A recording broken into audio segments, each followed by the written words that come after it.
Awesome.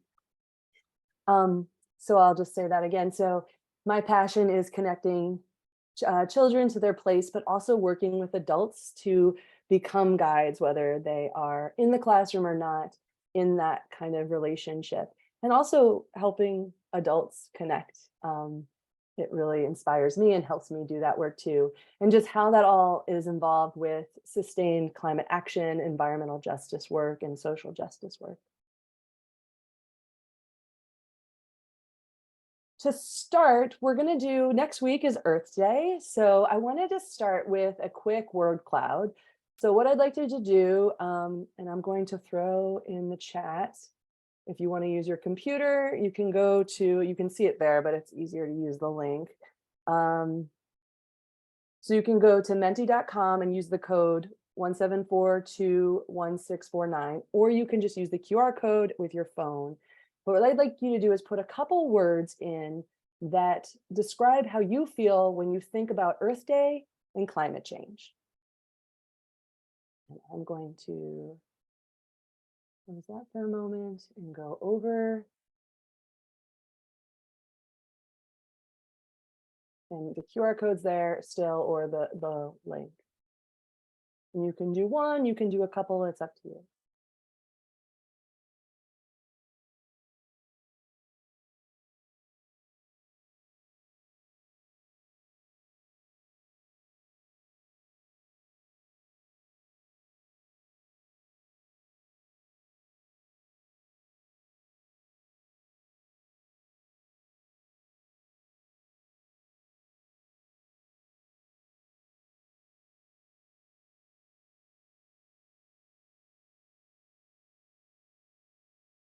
And once you've put your words in, if you could give a thumbs up, just so I know we're not waiting on you.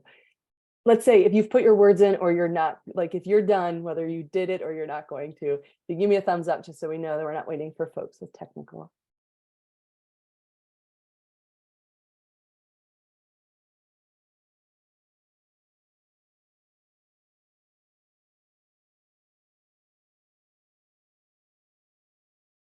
Great.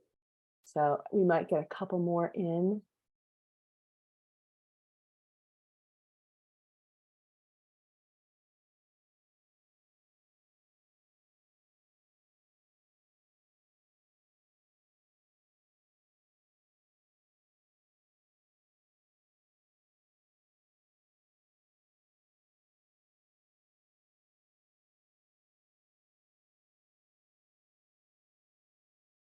All right, so we may get a few more in, but I think what will continue to happen is what I sort of expected is you see a real range. There aren't, I think it's really clear that, the idea that hope and worried would be two of the big ones. I love that there's two versions of hope that together would be our largest, which is a wonderful thing to see, that there is still hope, and I love it. And then you see there's just such a variety. There's so many words that are on the positive and the negative end of the spectrum of how we think about these things. It's quite fraught. So we'll come back to that in a moment. Let's see if I can get out of here. Couldn't figure out how to embed it. All right, so we're going to take those ideas and those thoughts about climate change and Earth Day into a pretty iconic photograph I wanted to share. So raise your hand if you have seen this photograph before, or you think you've seen this photograph.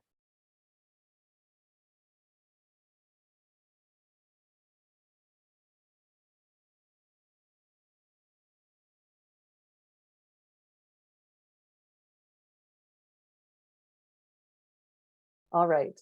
Well, we're getting a couple more. Okay.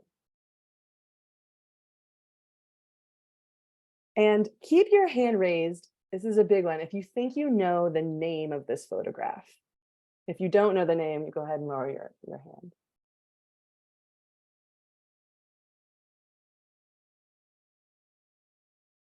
All right. So Carla or Nate, if you want to throw in the chat, I know, Carla, you probably can't, but what you think the name is. I'm kind of curious.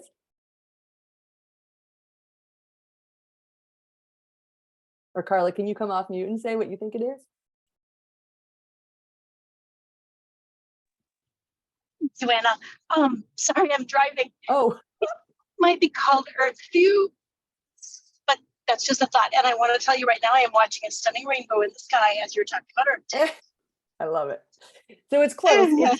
It's actually called Earthrise. This photo was taken by the Apollo 8 mission. They were on the moon at the time, just as they came out from the dark side of the moon and rolled across, started spinning or rotating towards seeing the Earth in half, shine by the sun. And when this photo was developed back stateside, when they came back to Earth and they developed the film, this kind of blew everything up. This was it's a truly iconic video photo from the late 60s.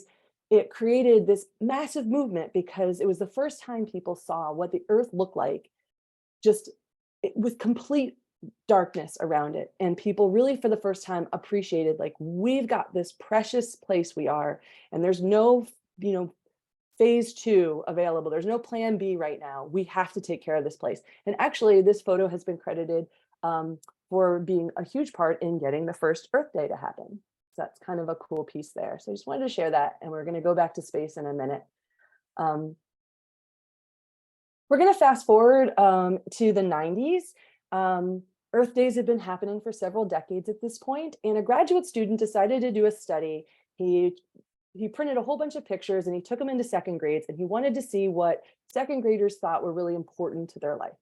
And it was really interesting. 2 classes of kids kept picking sort of the more negative pictures and talking very seriously about responsibility. They found an important thing in their life was to be responsible for taking care of the planet and dealing with the problems.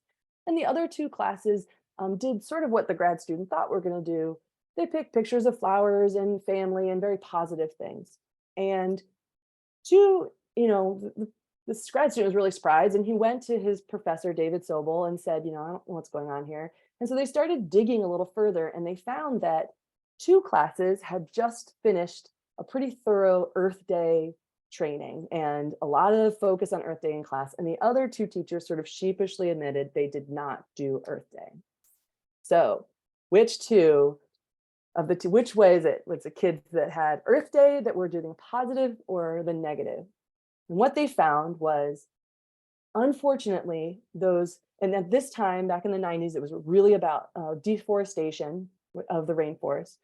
The classes that had gotten a lot of Earth Day type material had these very kind of anxious connections and negative type of concerns about the environment. And what David Sobel did as he continued this work is he found that as that continues, it causes young people to have a lot of anxiety and then eventually disassociate. So kind of pull back, feel disempowered, and have a lot of despair about what's going on with the environment. And he called that ecophobia. A couple of decades later, we started the attention deficit disorder. And Richard Loeb was actually a journalist, and he started hearing all about this. He was hearing articles being written about ADHD. And he also started to notice that kids just really weren't outside anymore, like he remembered as a child. And so he kind of looked into this and really found that there were a couple things going on. Students had sort of the parents started feeling more concerned about the safety of their children. This is going to age me, but we used to have milk cartons with the picture of missing children on them. And the crazy psychology is, every time you pull that milk carton out of the refrigerator and looked at that picture, even though it was the same kid every time, our brains would register it as another data point. So every time you're pulling that milk, you're feeling like there's another child missing. And this spike happened with concern. And parents became really worried about abduction, even though the numbers were actually going down. And then this was in conjunction with the beginning of video games and cable TV. So kids were starting to come inside and have all these screen devices, and then also parents were afraid to have them be outside unsupervised. Fast forwarding to last year, Common Sense Media found that at this point with screen devices, tweens, so our 8 to 12-year-olds, are on screens for an average of 5.5 hours a day. And teens, your peers, are on screens for 8.5 hours a day. And consider that we're awake on average for about 16 hours a day. That's more than half of the day on screens. Now that includes school as well. But so take a moment and think about that. And I share these really depressing statistics and studies because I want to honor that it's not your fault if you're struggling with focus and mental health, as we know many teenagers and young people and adults are. There are things changing in our environment that are making it challenging for us to have that natural defaults of well-being. So I just wanted to put this out there as these are just kind of the realities that are going on, and just to honor that we're going to work against them, but that it's a lot. So, and that also, by the way, is coupled with, sorry, that's not, what you are all learning about climate change in school. You're learning about the, CO2 emissions, you're in other greenhouse gases, you're learning about what that's doing to the climate, what that's doing to different people in different parts of the world. And you're also watching adults not really do enough about it, or you're watching adults, even worse, try to gaslight and say it's not even happening because that's not convenient for them.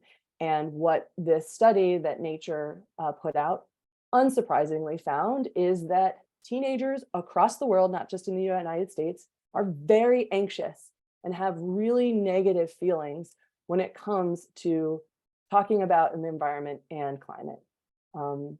There's a lot of psychological stress this is causing.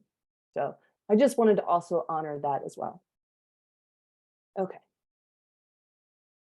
So this is another picture. Raise your hand if you've seen this picture. This is less than a year old. That's the hint I'll give you.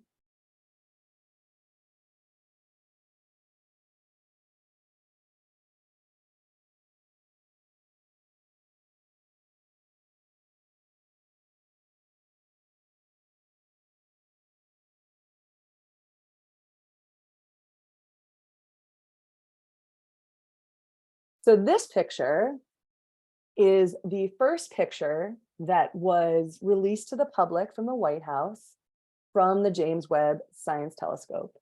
I believe this was from last year, and it's called First Deep Field. And I want to give you a little concept of what you're looking at. This square on your screen, imagine if you took a grain of sand and you held it at arm's reach, and that amount of the sky is what this is a snapshot of our entire, the view you have. And every one of those disks you see there is a galaxy. So in my mind, this is our generation's or our current era Earthrise type picture. And there's also, I'm sure many of you have seen the incredible pictures that came out of the JWST. So sitting with this picture for a minute, especially if it's new to you, I'm going to do something a little unconventional. I'm going to read you a poem, and I'll explain why I'm bringing a poem into a science talk in a minute. This poem is by a woman named Marie Howe, and she wrote it in honor of Stephen Hawking, and it's called Singularity. And so she wrote this poem after she learned about this concept of singularity, which in a nutshell is the kind of part of the Big Bang, in that before the Big Bang, where all matter was strewn across the universe, everything was in a singular point. That's pre-Big Bang, Big Bang. And I probably just butchered that concept. Singularity. Do you sometimes want to wake up to the singularity we once were? So compact, nobody needed a bed or food or money, nobody hiding in the school bathroom or home alone, pulling open the drawer where the pills are kept. For every atom belonging to me as good belongs to you. Remember? There was no nature, no them, no test to determine if this elephant grieves its calf or the coral reef feels pain. Trashed oceans don't speak English or Farsi or French. Would that we could wake up to what we were when we were ocean, and before that, to when sky was earth, and animal was energy, and rock was liquid, and stars were space, and space was not at all. Nothing. Before we came to believe humans were so important, before this awful loneliness, can molecules recall it, what once was, before anything happened. No I, no we, no one, no was, no verb, no noun, only a tiny, tiny dot brimming with is, is, is, all, everything, home. And I can, I'm gonna do it before I forget. I'm gonna throw, in case somebody wants that, we'll throw that poem. I can't find the link. I will find it and throw the link in the chat. But so I share that because there's also a lot of good news. The good news is things are kind of tough, but there's a lot of obvious things that are right here that can help us navigate these really challenging well-being. And one of them is there's even a book out because, of course, we have to have the science of things to really give it merit now, but there's a book called The Science of Awe. And if you know Neil deGrasse Tyson, he loves to talk about this, the importance of awe and having curiosity. And to me, this Marie Howell poem really tries to capture this awe of like, this is bonkers, like looking at this picture for me, it blows my mind. And there's a lot of psychology about when we can stay in that space of awe for longer, that's so healing for us, and finding that space in that. And I think science offers that. And I think the greatest scientists and environmentalists like Jane Goodall or even E.O. Wilson, who said we're in the greatest extinction, sixth extinction on the planet, the awe and joy they had still with appreciating this, I think is really important to try to remember. The other thing, going back to David Sobel and Richard Louv's work, on the flip side of all those things that are happening, the flip side is if we just get outside more, just spend time a little outside, which I'm going to try to make you guys actually do tonight, it has profound benefits for us. I try to go and sit on my porch every morning. I'm not always good at it because the day gets busy, for 5 minutes. And it's amazing how often I can't make time for that. I don't make time for that. The difference in how my day plays out when I just take a couple of minutes to unplug in just 5 minutes, literally, the impact it can have on my day is profound. And I'm going to show you something I did with my students in the classroom around that. The other thing is for children, and I'm working really hard on this with adults and parents, is making space for unstructured playtime and as unsupervised as possible. Is really important. What Richard Louv found is that's where we learn how to navigate risk, whether it's the bully down the street, or it's the cars that drive too fast in the neighborhood, or it's those sketchy neighbors versus the ones I know I could go to if I need help.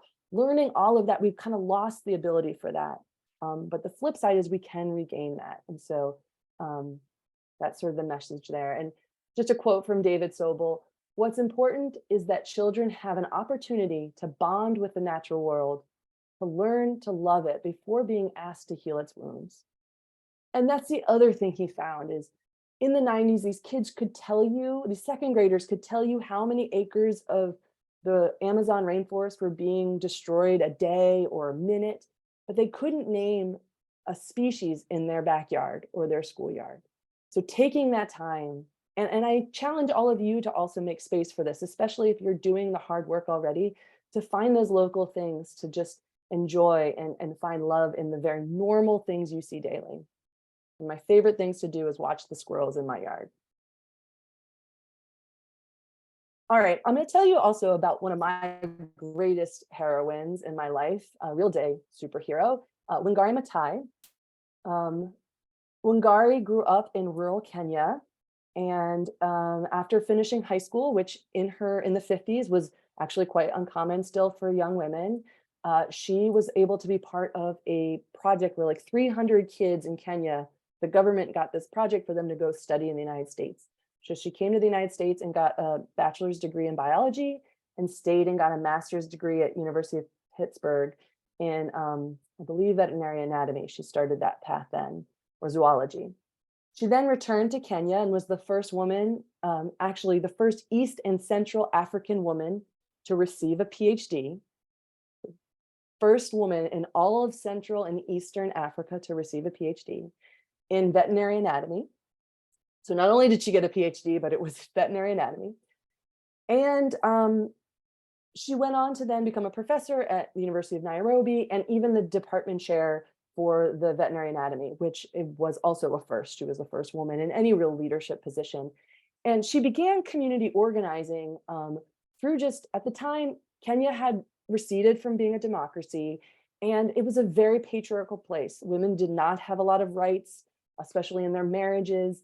And she started actually a union in the academics just to try to get some support and protection for women at the university. And that started to expand into the communities around her. She started working a lot in women's rights groups and started seeing women were really struggling in especially rural areas because the trees were being cut down around the villages for development, and the women were having to travel further distances to collect firewood to cook food. And it was a really arduous work. It was exhausting and it was quite dangerous.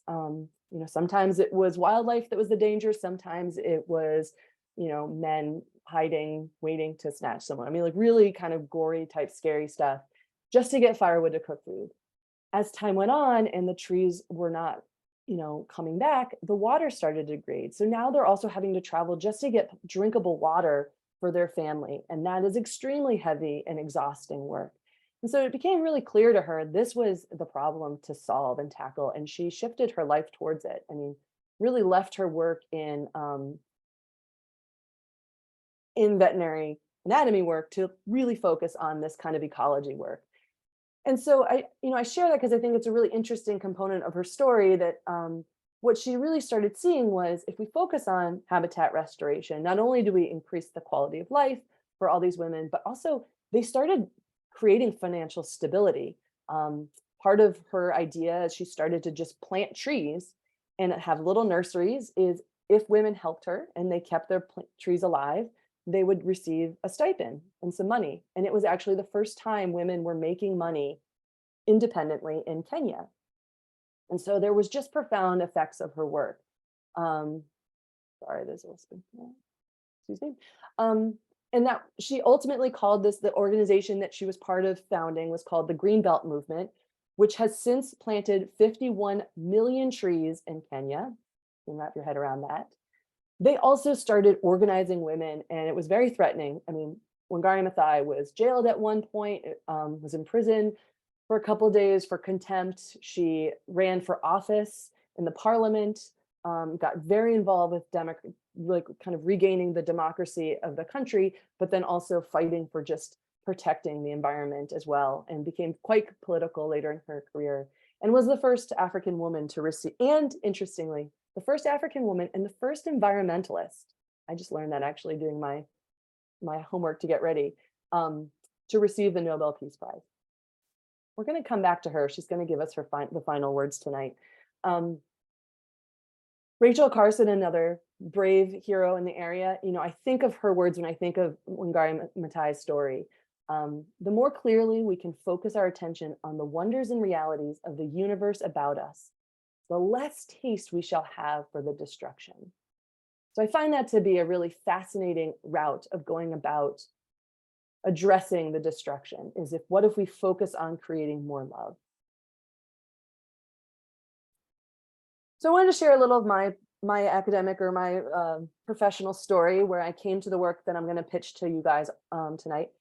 So this is in Central Virginia. My folks have a small house on the lake, which I'm so grateful for. These are pictures of me as a child. Very nervous about that fish over on the right, not staying on that hook, wanting that off the hook after the picture. And getting to a place, what was really important is we did not allow devices at this house. So we didn't have cell phones yet when I was a kid, but we didn't have a TV. That was kind of a big deal for my sister and I. We fought and fought for one until my parents thought they might want to get one, and then we fought for them to not do it, because it was this haven where we could kind of, even at that time, unplug and really just read books and play games. And this day is still a treasured space for my family. The other thing the research shows, and for folks like Wangari Maathai or Rachel Carson, who also had tons of men coming after her for her work. The way they sustained themselves was that connection to place, and then also having adults that guided them in supporting their work. And so for me, my mother is one of my guides. This is me doing a burning tree science fair. My mom actually started the science fair there. I'm very proud of that. About 40 years ago, to age me a little bit. And it is still going today, those of you who are in the Whitman cluster area. And so she really started that love of science. Another guide for me was my grandpa. This is him birding in Florida. And, you know, he just took us along and we wanted to bird because that's what he did. And it wasn't until later when I got to do some bird research that I realized how instrumental just him doing what he loved was for me. So you think, okay, oh, that's a magical story, boring. So you have all these guides, but you know, I think the important thing to say is I loved science and I did not think I was good at it. I did go to college and major in biology, and I struggled I worked my tail off for a 3.0. And I just didn't think I was really smart. I thought maybe I just don't get it. And it was really challenging to stick with it because, you know, it was the thing I wanted to do, but I just didn't feel like maybe I just wasn't cut out for it. And that's how I felt until I had the opportunity after graduating from college to go out west to Jackson Hole and do a year towards a master's in environmental ed. And it was when I was out there that I was taking all my knowledge and we were applying it with kids in the field. And so that backpack you see with me on the right, you know, there I think I'm backpacking, but you know, that would be my classroom. And I would take a bunch of high schoolers up a glacial moraine and we talk about, you know, glacial geology, or we'd look at fire ecology. And what it finally realizes, I don't learn from textbooks, which 80% of my science classes after middle school were very heavily textbook based. So I just share that to say, as somebody who has dedicated her life to science education and a love of science, I spent half of my life not thinking I was good at it because I wasn't getting the right guides. And I look back and I think what kept me going was I found those teachers who did make it interesting and they did apply the knowledge beyond just, you know, the facts. And if you're like me, just find those people and latch on to them. My professor out west, he used to joke that I was like right behind him in the field. And if he stopped abruptly, I would like walk into him. I was just so excited. And yeah, I would just encourage you, find those people that you click with, because not all teachers are going to teach the way you learn. And the good ones try to hit more kids, but it's not you, it's the way we teach. And find the people. If you love it, don't give up. My pitch there. And this is one of my favorite Eleanor Duckworth quotes, who is a wonderful education theorist. The more we help children to have their wonderful ideas and to feel good about themselves for having them, the more likely it is they will someday happen upon wonderful ideas that no one else has happened upon before. So that is what I took into realizing I want to be the teacher I had a couple of in my career. And so after I finished that program, I actually went back to become a middle school science teacher. Another quote, just Marty Murray, I encourage you, if you're hearing these women and you're like, who are these women she's talking about? Look them up. She is like the grandmother of wilderness protection in the United States. And like Wangari Maathai, most people don't know of her. She's basically why the Alaskan National Wildlife Refuge exists. She's a feat of herself. And she was out west. She's an iconic Jackson Hole historical figure. And I always think about how she would talk about curiosity, that divine thing, curiosity. It will carry you when all else fails. And so I took these two ideas of making a space for children to have their own wonderful ideas with curiosity into my student teaching. So I got my master's in Michigan and I student taught in Detroit, Michigan. And I was coming in from being, you know, out in the wilderness, and now I'm in urban, you know, inner city Michigan or Detroit with these awesome students I got to work with. And I was like, all right, we're going to just try this. So these are a couple pictures of my students in the schoolyard.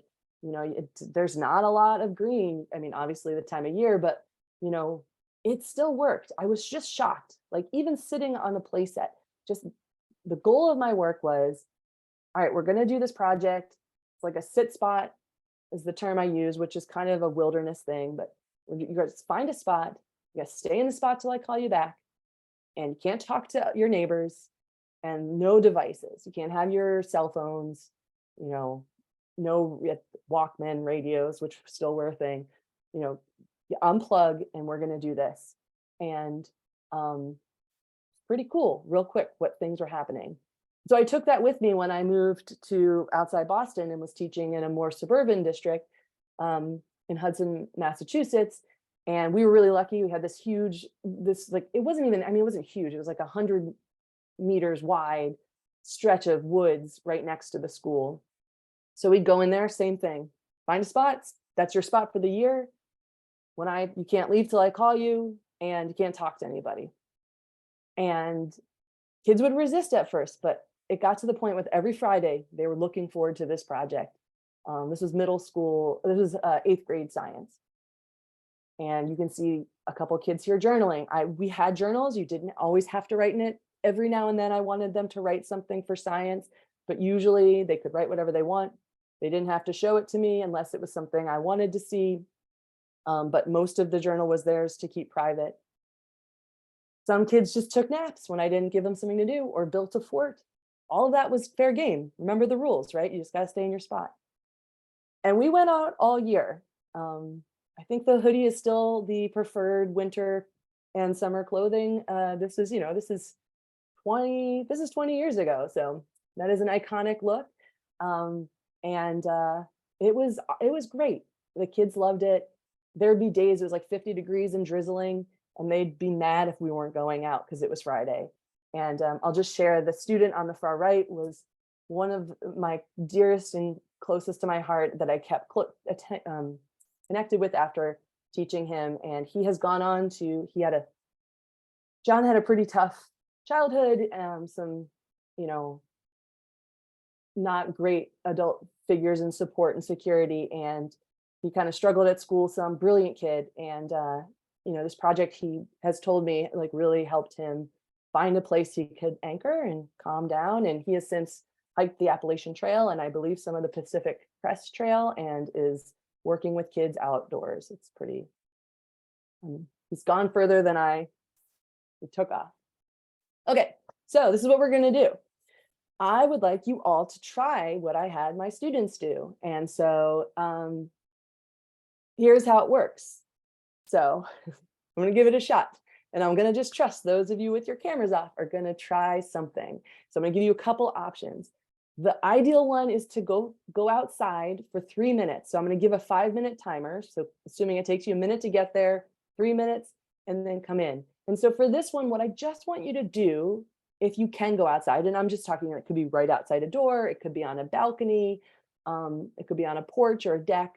We're not going into the wilderness. We're just going out the door.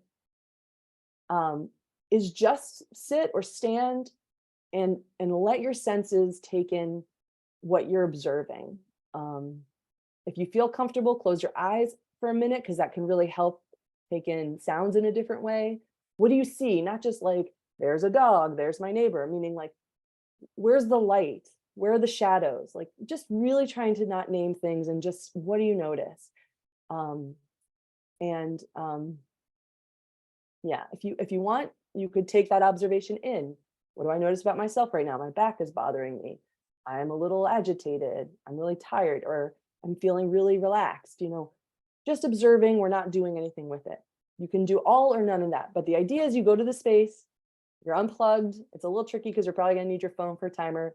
And then you're going to come back. It's a little tricky too. So we're going to see, let's see. So it's 7:40. So we will be back at 7:45. If you're feeling like you can't go outdoors, if there's a window you can open and be near, that can also work that way. Those are the two like most ideal.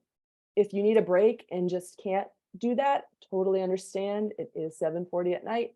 You can just sit here, and I'm going to put up kind of some relaxing nature timer here. Okay, so we'll be back at 7:45.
All right.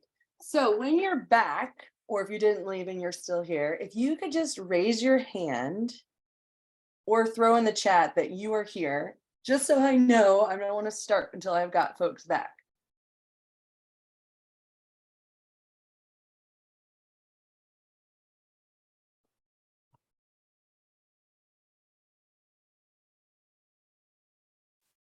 So if you could just throw in the chat, you're here, or yeah, you got some thumb raising or raise your hand. I guess you can raise, you could, yeah, you could do your thumb too, it's fine.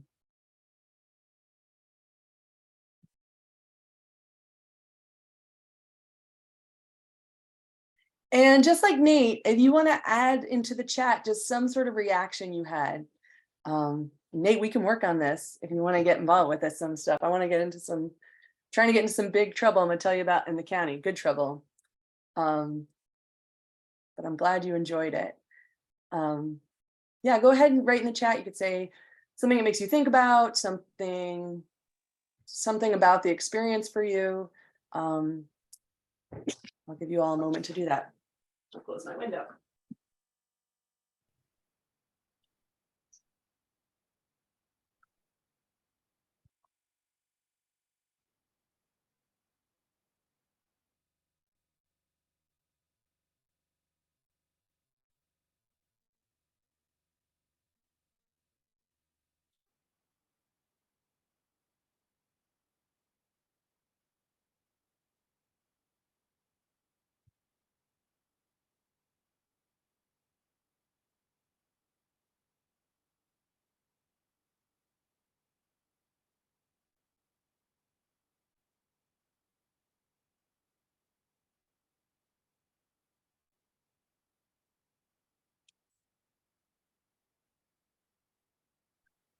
Just for the recording's sake, the sunset was beautiful. It was so nice and peaceful.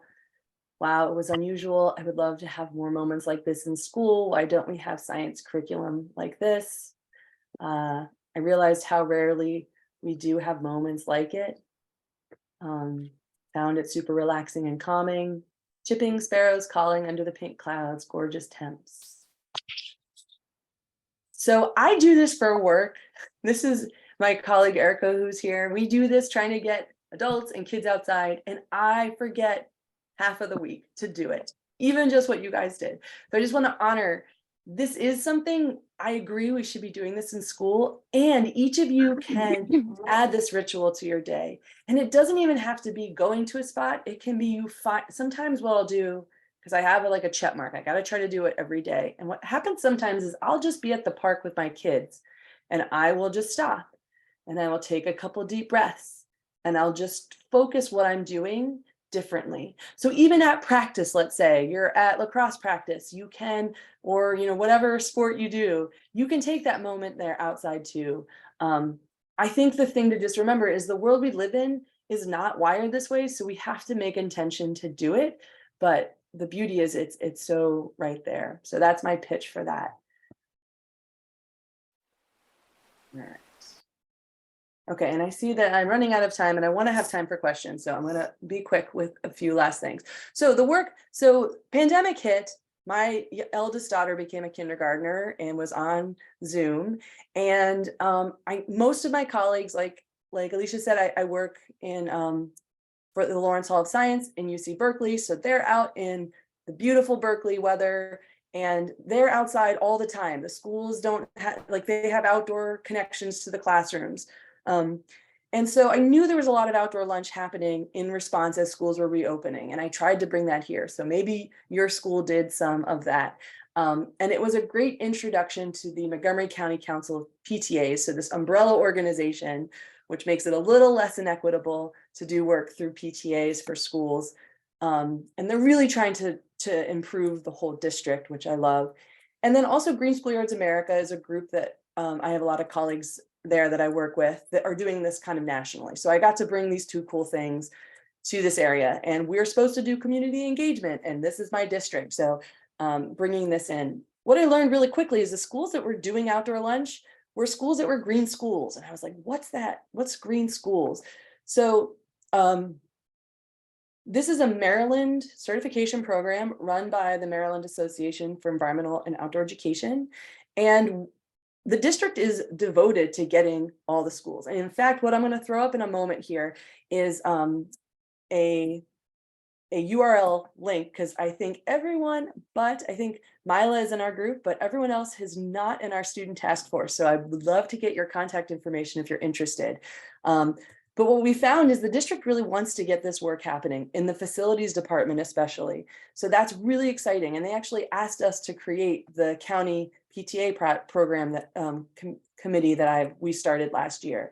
And we're working closely with lots of folks in the central office to try to get this work expanded. What's also happened that's been really cool in our group, this MCCPTA, Sustainability in Green Schools is what we're called. We've been able to pull students in. We have a whole group of students, a lot working and passionate about climate change, but really focused right now even on composting. So I know that there's a huge compost movement. We have some of Lynn Harris's interns in our group, and I know they're working also on like environmental literacy, kind of what's in our curriculum. So a big part of what we're trying to do is how can parents amplify what you all are passionate about. So this is the URL. Let's see if I can pull it real quick and put it in the chat as well. So this is our student task force. So what Montgomery County really wants to do is they want to get all the high schools to become green schools. And if your school, if you don't know if your school is a green school, join our group, because that means even if your school is a green school, they're not doing a good job if most of the, if someone like you who comes to a talk like this don't know. If your school isn't a green school, we want to help figure out how the students can run this. And a big part of the green schools, I'll just say, is the coolest piece is huge part of it is events happening at the school in a student-driven green team, not just doing recycling and composting, but really getting involved. Can private schools join? I think so. I mean, they're not with the MCPS, but yes, you definitely can become a green school in the Maryland program. And so, yeah, join the committee if you want, if you're at a private school too. And I think there's a great way to also just coordinate with each other. Just the other things we're trying to do, in addition to get more certification, because that's the easiest path, we want to try to follow Prince George's County, which has in the district a climate change action plan, much like our MoCo climate action plan. That's how the school district, both for facilities and environmental literacy, is helping the county meet the climate action. So that's all the kind of stuff that's coming with this. So, if you want to be part of, oh, Gitanjali, that's awesome. Yes, CERT team, that's part of this work. And I'm not totally sure if Walter Johnson is a current green school. You might know. We are not. We're trying to get to you guys are in the path, if I recall. Yes, we are. But yeah, we want to try to get all the high schools. So that's awesome. Yeah, CERT kind of is sustainability, and that's got recycling and also composting is a lot of that. And there's some really cool like food security that's coming from the projects to try to reduce food waste. Okay, so I'm going to close my thing if that's okay. Alicia, do I have a minute to share the video? What do you think? No, yes, of course, please. I really. Oh no, I enjoyed can't this hear video. you. Oh, Can you guys hear me? Were you able to hear me before? yes. I just realized I never put my Well, headphones back on. That's really funny. wait, can you hear me now? Yes, yes. Okay, yes, please share the video. I Okay. really liked it. Wait, but have you guys been able to hear me up until this? I didn't realize Yeah, had my I've been able to hear. I think. Okay, I hope that's really funny. No problem, Joe. Audio has been fine. Oh, fantastic. I was like, why is this sound not happening? Okay, so this is Wangari Maathai again. By the way, just one tidbit about her, give you a sense of how awesome she is. I just read this today. So she had a really ugly divorce, and her husband, again, won all this stuff because of the patriarchy in Kenya. And one of the things is, and she was famous at this point with her name, he wanted her to drop his surname, which is Maathai, Mathai. And so instead of, he was suing her for this. So she just added another A to make a different name. And so this is like a brand new surname she created to get out from under her ex-husband's oppression. So that just gives you a sense of this woman that you're about to see. Okay.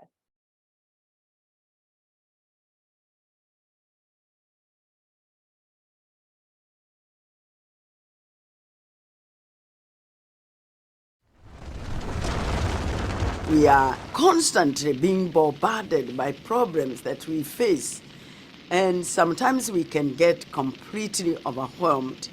The story of the hummingbird is about this huge forest being consumed by a fire.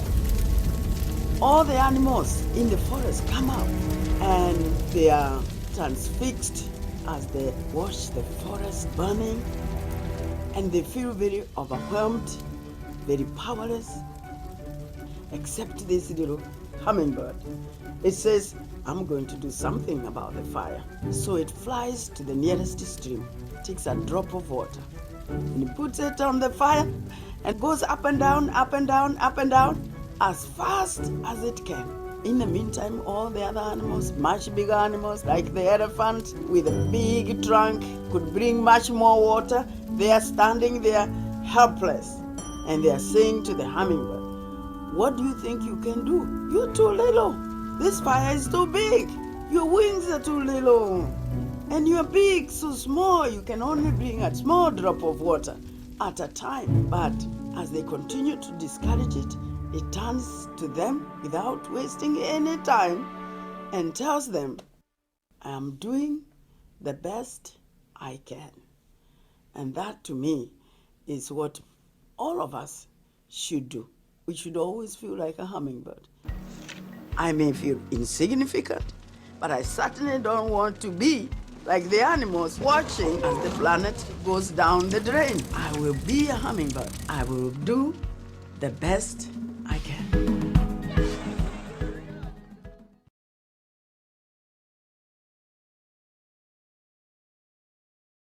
And so with that kind of crazy call to action from a woman who literally reforested a chunk of Africa, I actually leave you with a bit more of an inward revolution to consider. Because I don't doubt that every single teenager and young person on this call is not passionate about doing and changing what's happening. That I have no doubt that you are all have ways you are going to shape the world.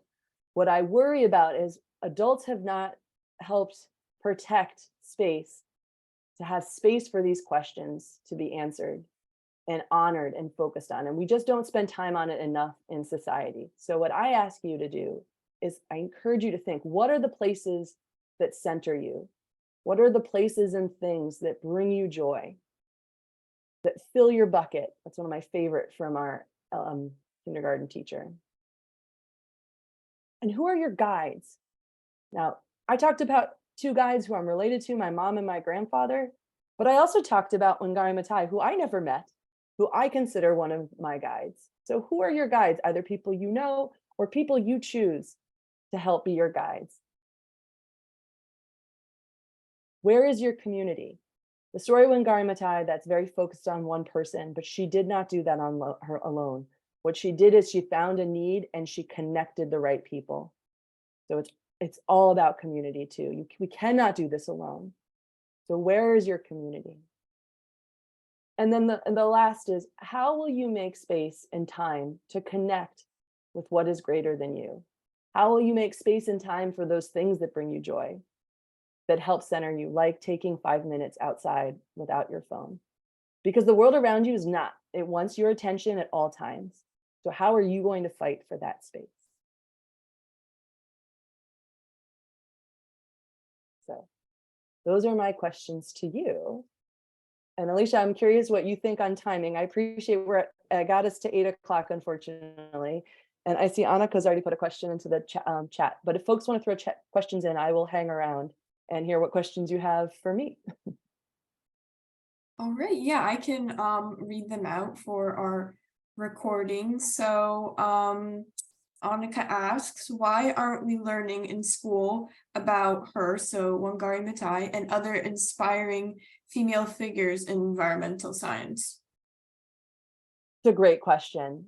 You know, I've become this, like, anybody who will listen, I tell about Wangari Maathai, because I find that most people don't know about her in general, not even with just the curriculum. You know, I do think there is a shift coming where there's a big pressure. As somebody who writes middle school science curriculum, there's a lot of pressure for us to be having greater and greater representation of the people we are using as the models for the work we're talking about. And especially in science, you know, even though we have rich history, you know, she was born, she passed away 10 years ago, and I think she was born in the 50s. So she is part of scientific history now, right? So we no longer are stuck with just the white men with beards. And we have for a long time not been, as far as having lots of other representation. And I think that needs to improve. And I do think it's coming, but it has been slow. And so, yeah, I would love to work with you to push for that too. Especially as we try to get an environmental literacy plan in the county. We could make that something we're pushing for. The students are wanting greater representation of who are the models that are being shown to them in class. Yeah, thank you so much. I don't know. I really hope that it changes, because I like haven't heard about a lot of these figures in like my science class either. So we have another question from Lucy. How have you incorporated the concepts you talked about today into the school curricula that you develop? Oh, well, that's a great question, Lucy. And I took that out because I already went further. There's so much I wanted to share with you all. But that is actually something that my colleague Erica, who's on, and I have gotten to do over the last 10 years. And so one of the things that I just really love doing is helping a teacher envision the schoolyard as part of the classroom. So that's one thing that the main science curriculum that Erica and I work on has embedded into the lessons, where you do this inside, you go outside and do this. And I actually know that in Montgomery County, the science curriculum developers are currently doing that for stuff that's coming, especially they're piloting something with 2nd and 4th grade.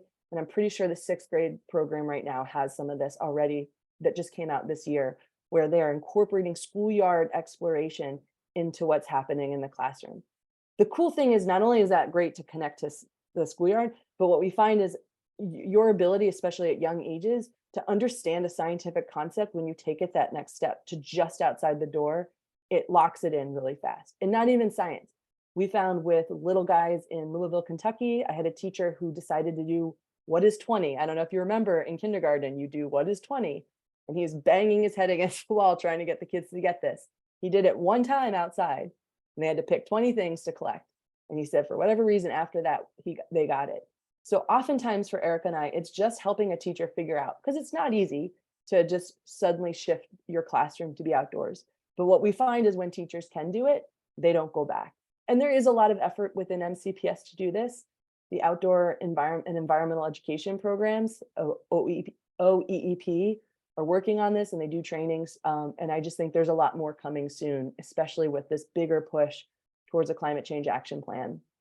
And hopefully to get more of it in the high schools too, because oftentimes it kind of drops off by high school when you guys are wanting it the most. I mean, even something simple as we've been fighting to try to keep high school outdoor lunch. So on campus, but be able to have space outside you can go to. And we've heard about some of the high schools where you're forced to eat in the hallway instead of being able to eat out in the bus loop where there are no cars. And so there's efforts at play to try to make that space more available.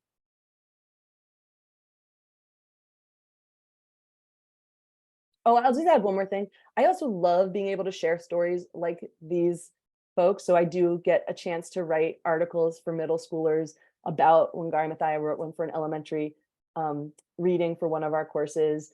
I got to write about a DIY project that a bunch of high schoolers in LA did, where it was a all girls engineering club, and they created solar charged, so there was electrical outlets in these tents because there was this huge homeless population, and they wanted to help them have a bit more dignity with like these high-tech tents they made for them. So, that's another thing I really love about just showing places where adults and children are, working together to get this stuff done. So it's not always that last chapter in your book that's like, and here's how the environment is being destroyed, and you feel really depressed by the end of the class. We're trying to flip that out on its head. Yeah. And I'll just add, Carla is also, I'll just give a shout out. She's also another parent who's working really hard to get stuff going. And again, maybe that's what I'll end with is getting involved with the program. The MCCPTA. What I hope is it helps students see that, you know, you hear, oh, your generation's going to fix this. And what I say to that is like, screw that. Like, no, we need to be doing the work now. Yes, I want to amplify what students are passionate about, and I want to work my butt off so you don't have to do that work as much. So I will put a shout out that Carla Morris is one of those parents who's been trying that a lot and working on that in the district level. But just to reassure you, there are adults that are not waiting for you to grow up to solve these problems and are working really, really hard right now. So I will end with that note.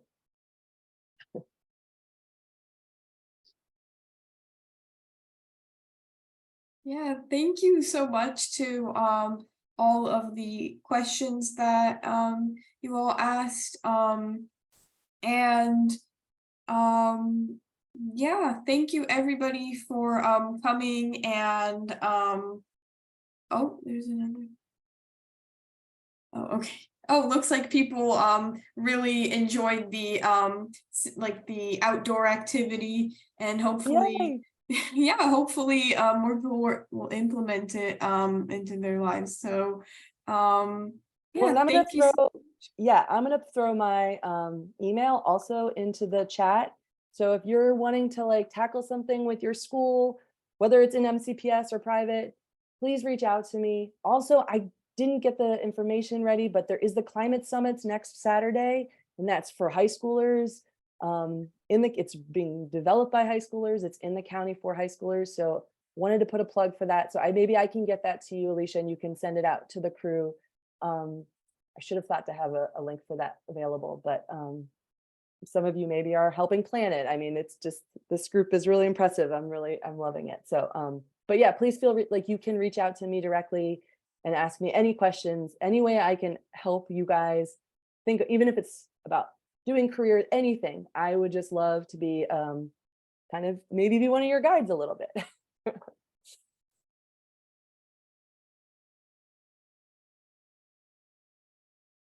Yeah, definitely. I encourage everybody here to reach out. Thank you so much for coming. And yeah, oh yes, Gitanjali, thank you so much Oh, for good. linking it. Yeah. Thank you. Okay, so yeah, Awesome. go to that link. Oh, thank you for that. Awesome. Yeah, this is the second year. They did it virtually last year. This is the first time it's in person.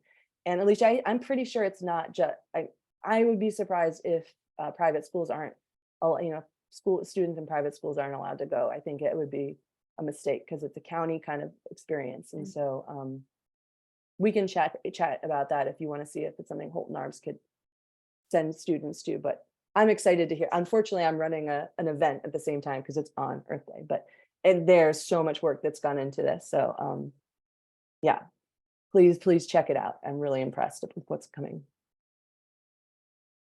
Great. All right. Well, thank you again, everyone, and have a great rest of your night.